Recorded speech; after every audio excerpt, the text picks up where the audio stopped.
The largest software vendors, Apple, Google, don't write the apps. You guys and then the people out there do development for them. So this is real. Now what is the next wave of innovation? A lot of people come to me and ask me, what is your thought process? And this is my belief, and I don't want to challenge anybody out there. But the next big wave of innovation is going to come from IoT, Internet of Things. You know, my generation has seen the change from 1992 when we just used to do the microprocessor 8085 and all those kind of things to a mobile revolution. We saw the mobile phones coming in. Towards the end, we saw the internet revolution. Now, what is the next big revolution that is going to happen? And it is IoT.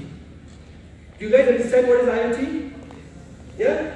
So what is, in very simple terms, IoT is every dumb device that you see around you is going to become intelligent, is going to get connected.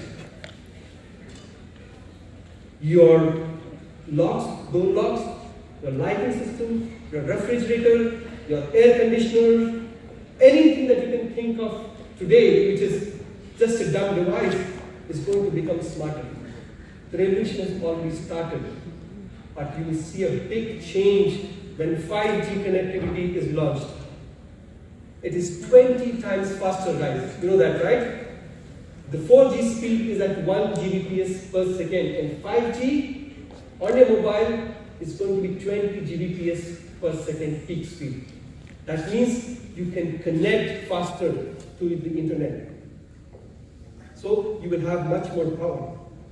So that's the big revolution. Think about, you guys, if you want to innovate, think about how you can create a dumb device that you see around and connect it and make it intelligent. I'm going to talk about it in the next few slides, but I have been able to contribute in that space as well.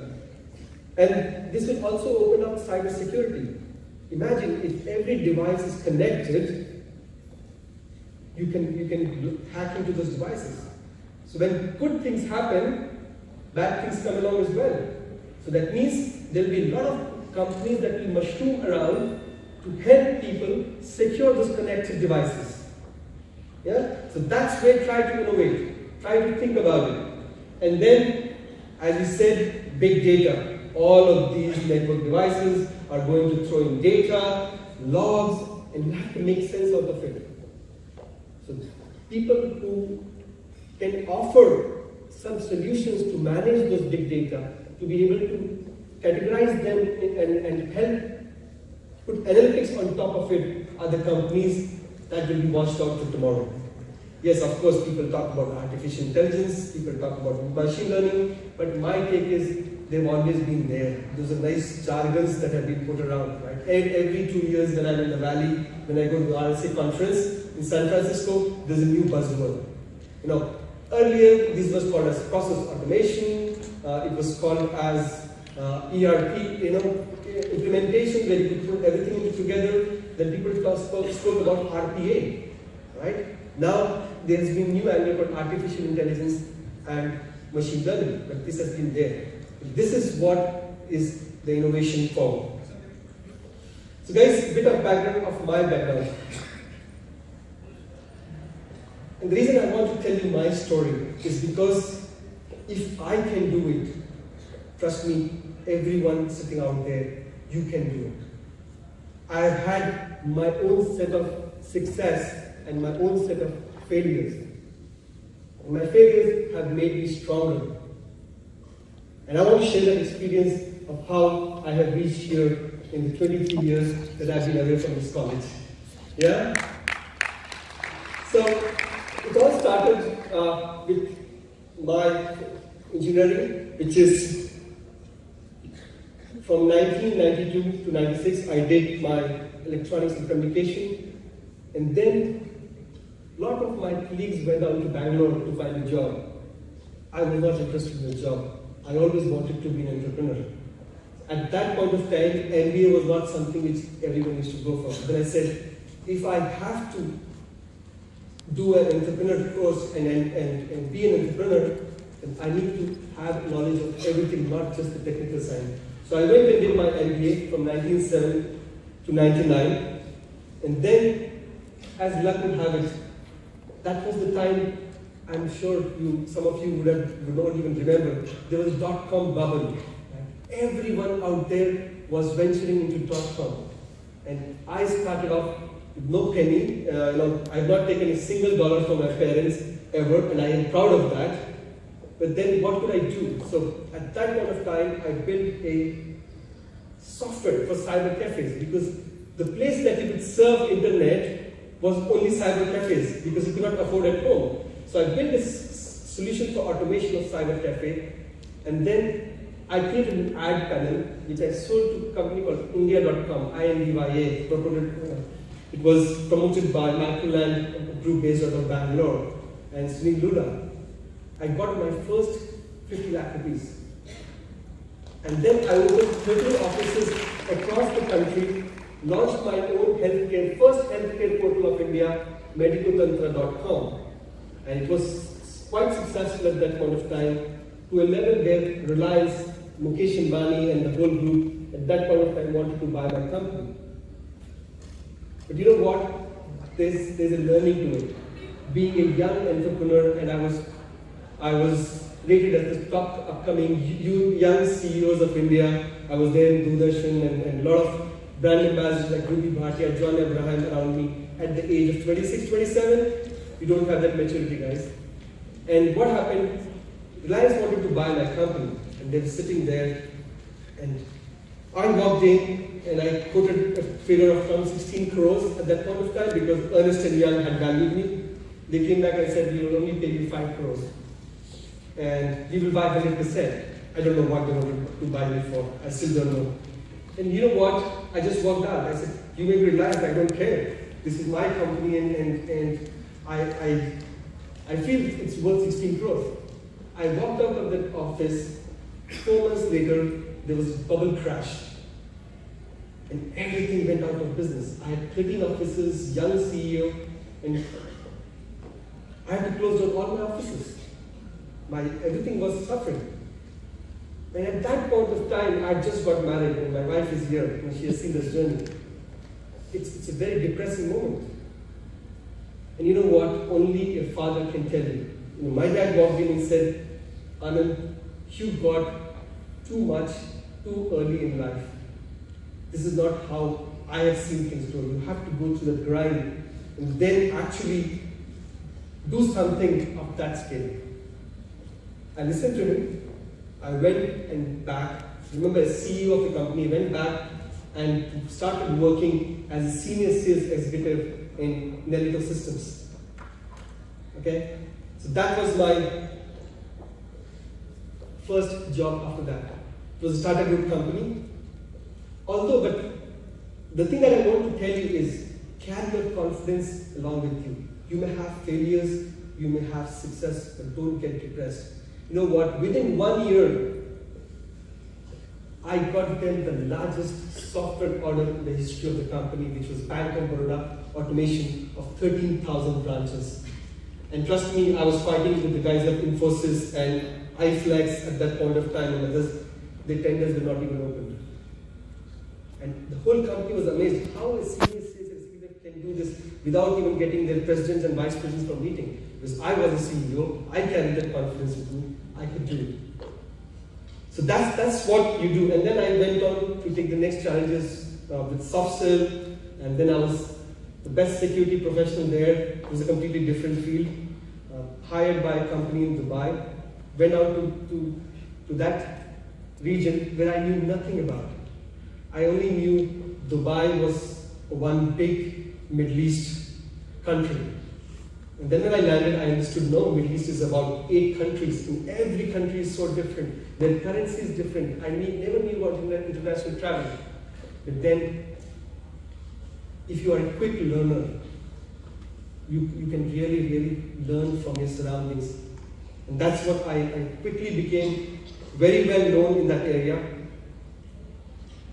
as a very professional, as a very highly skilled security professional, went out to work for an American company, and then started off my own again, because I felt now I was ready with all my experiences over the years of working with different system integration companies, distribution companies, American companies, that I can start off my own. And you all have one life, guys. Give it a shot. Give it a shot to dream big, to dream something different for you. It may be something that you crave for, which is very different from your friend or your colleague or what your parents want. But dream big. So I worked there, and then I started 2011 Spectrami. It was in the information security space. Today it is a 9-year-old company. It has been invested by Deputy Prime Minister of the UAE, Sheikh Mansour. We have operations in the Middle East, and you saw one of those videos running where we have in Europe, UK, Germany. We are targeting to have a clock a revenue of $500 million, $500 million in the next 3 years. So that's what it is today. I also did a venture called e-commerce venture called BeWell, closed out in 3 years. That was one of the failures that I had, wherein it did not work out. I'm going to talk about it in my next mistakes which I made. Amisec, again, it's an IT services company based out of California, San Jose, and then we moved to Milpitas. Back office in Pune. Now we're opening up Mumbai and Chennai. In 2 years, we could actually get customers like Walmart, Prudential, Netflix, Sony Pictures, and so on and so forth. And it has been doing amazingly well. And then I have another company. So I have 4 companies that I manage and run. UltraSmart. And this is something which I will talk about because this is an innovation. You know, some intelligent kids like you came to me 2.5 years back. They were fresh out of the college, they were working for Accenture. And he said, if you don't like this boring job, but we have a great idea, we can build a smart lock, intelligent smart lock that can change the way traditional locks work. I said, okay, I want to listen. And then they told me the concept, and I said, guys, let's do it. 2.5 years before, and now in Las Vegas, I was 2 weeks back in Las Vegas, we launched the commercial product globally. And we were rated as top 10 innovations of CES 2019 in the US. So you should go to the YouTube and try UltraSmart, and you will find a lot of videos where everyone is talking in the US. We've just launched the product, and our valuation has gone to $50 million in just the launch. Can you imagine? This is what something innovation can bring. Apart from that, I also have a VC fund by the name called Simpra Holdings, wherein we've invested in many companies, and I'm here to listen to ideas and thoughts that you may have, and if together we can make a difference, I will be more than happy to extend my support and invest in your ideas and concepts. That's something which I've been talking to the society members here, saying that let's build an incubation lab, where all your ideas that you have in your mind, you can sharpen it. Because today, you don't succeed by just having an idea. It has to be executed into a concept. And when you execute that into a concept, you need the support of an ecosystem. You just can't do it alone. And that's what maybe I can add value with my global connects to do that. So that's my story, guys. But let's do something on the lighter side. You know, I believe there are 3 types of students.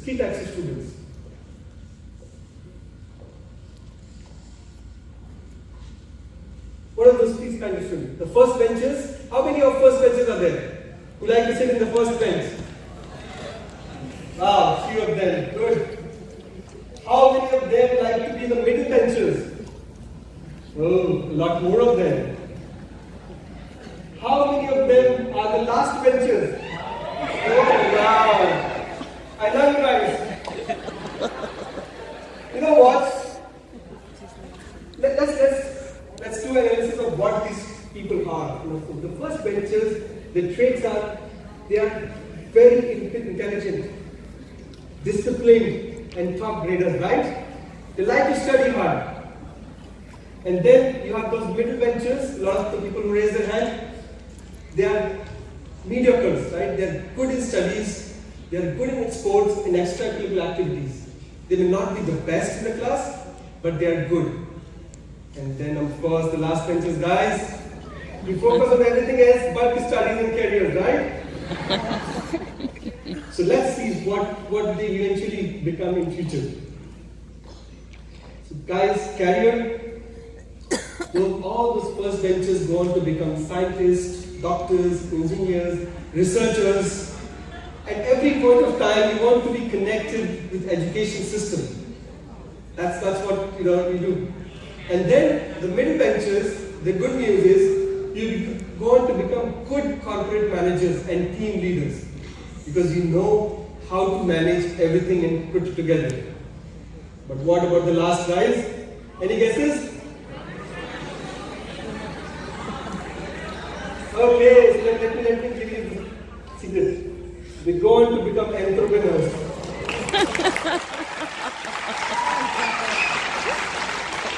You guys struggle initially in life and you don't find a job. But then, what you do is eventually you become an entrepreneur and employ these two people in your companies to grow. Yeah? That was a lightened note, but my more serious question to you is, why do you want to be an entrepreneur? Anyone from the audience? Who wants to be an entrepreneur? Anybody? Very good. Why do you want to be an entrepreneur? Can we have some mic, something now? You can call him here now.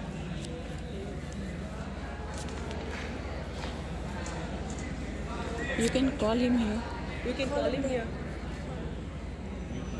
Okay, if I can hear you now, yes? Yes, please try.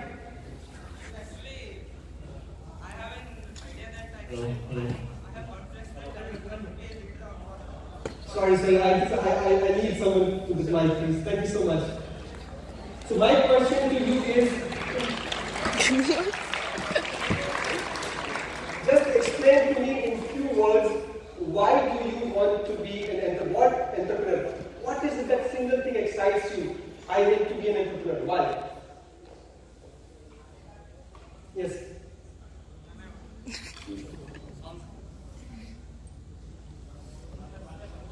Technology takes its time to work, so don't worry.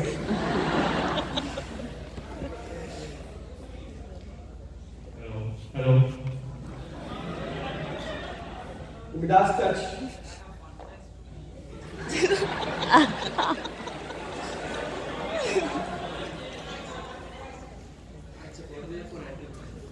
Can someone help you, right?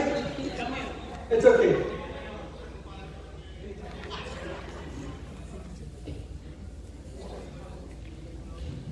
Yes.